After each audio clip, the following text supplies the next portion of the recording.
Hello friends, welcome back to the channel Nimi's cooking. ಬನ್ನಿ ಇವತ್ತು ಟ್ಯೂಟಿ Frooti cup ಕೇಕ್ನ ಮನೆಯಲ್ಲೇ ಹೇಗೆ ಈಸಿಯಾಗಿ ಟೇಸ್ಟಿಯಾಗಿ ಮಾಡ್ಕೊಳ್ಳೋದು ನೋಡೋಣ.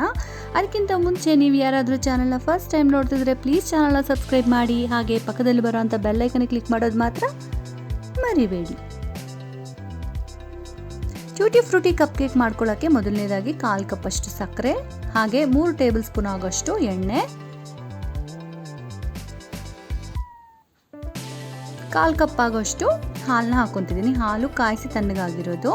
ಸೊ ವೆನಿಗರ್ ಒಂದು ಟೀ ಸ್ಪೂನ್ ಅಷ್ಟು ಹಾಕ್ಕೊತಿದ್ದೀನಿ. ಇದನ್ನು ಚೆನ್ನಾಗಿ ರೀತಿ ಬೀಟ್ ಮಾಡ್ಕೊಳ್ಳಿ. ಬೀಟರ್ ಇದ್ದರೆ ಉಪಯೋಗಿಸ್ಬೋದು, ಇಲ್ಲ ವಿಸ್ಕರಿಂದನೂ ವಿಸ್ಕ್ ಮಾಡ್ಕೋಬೋದು, ಇಲ್ಲ ಮಿಕ್ಸಿಯಲ್ಲಿ ಕೂಡ ಹಾಕ್ಕೋಬೋದು. ಇದಕ್ಕೇನೆ ಅರ್ಧ ಕಪ್ ಆಗೋಷ್ಟು ಮೈದಾ ಹಿಟ್ಟು, ಅರ್ಧ ಟೀ ಸ್ಪೂನ್ ಅಷ್ಟು ಬೇಕಿಂಗ್ ಪೌಡರ್, 1/4 ಟೀ ಸ್ಪೂನ್ ಅಷ್ಟು ಬೇಕಿಂಗ್ ಸೋಡಾನ ಹಾಕ್ಕೊಂಡು ಈ ರೀತಿ ಜರಡಿ ಮಾಡಿ ಸೈಡ್ಗೆ ಇಟ್ಕೊಳ್ಳಿ.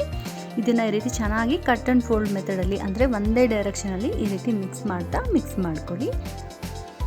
ಸೊ ಬ್ಯಾಟರ್ ಕನ್ಸಿಸ್ಟೆನ್ಸಿ ನೋಡಿ ಈ ರೀತಿ ಇರಬೇಕು. ಸೊ ಇವಾಗ ಇದಕ್ಕೆ ಟ್ಯೂಟಿ ಫ್ರೂಟಿ ಹಾಕ್ಕೊಳ್ಳೋಣ. ಸೊ ಇಲ್ಲಿ ನಾನು ಒಂದು 1/4 ಕಪ್ ಆಗೋಷ್ಟು ಟ್ಯೂಟಿ ಫ್ರೂಟಿನ ತೊಗೊಂಡಿದ್ದೀನಿ. ಹಾಗೆ ಒನ್ ಟೀ ಸ್ಪೂನ್ ಅಷ್ಟು ಮೈದಾ ಹಿಟ್ಟನ್ನ ಹಾಕ್ಕೊಂಡು ಈ ರೀತಿ ಚೆನ್ನಾಗಿ ಮಿಕ್ಸ್ ಮಾಡಿಟ್ಕೊಳ್ಳಿ. ಇವಾಗ ನಾವು ರೆಡಿ ಮಾಡಿ ಇಟ್ಕೊಂಡಿರೋಂಥ ಕೇಕ್ ಬ್ಯಾಟರ್ಗೆ ಹಾಕ್ಕೊಂಡು ಚೆನ್ನಾಗಿ ಈ ರೀತಿ ಮಿಕ್ಸ್ ಮಾಡ್ಕೊಳ್ಳಿ. ಮಿಕ್ಸ್ ಮಾಡಿಕೊಂಡು